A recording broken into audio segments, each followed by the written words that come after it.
This One News update is brought to you by ANZ. We live in your world.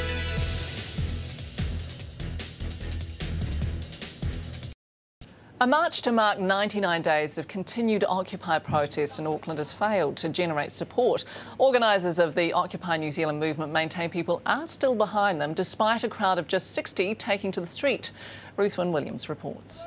In the centre of Auckland, protesters made sure their voices were heard.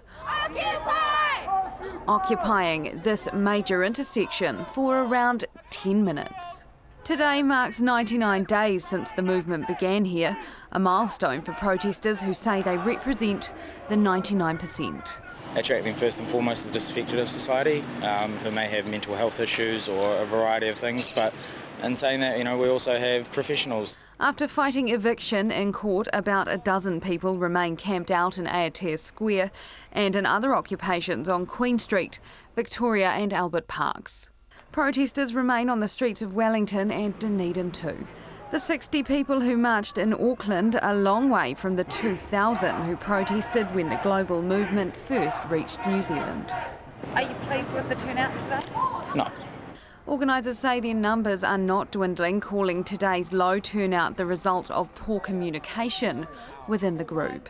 So there's a lot of people that they're supporting us a lot, but they are doing it behind the scenes. And after more than 3 months, it seems Occupy New Zealand might be having problems communicating with the public too. Do you understand what they're protesting? No. I don't know. None of them can explain that. They're trying to fight too many causes. They need to pick one. The group has plans to expand its occupation in Albert Park, but with another application to evict them before court this week. Their next fight is simply to stay put. Ruthwyn Williams, One News. This One News update is brought to you by ANZ. We live in your world.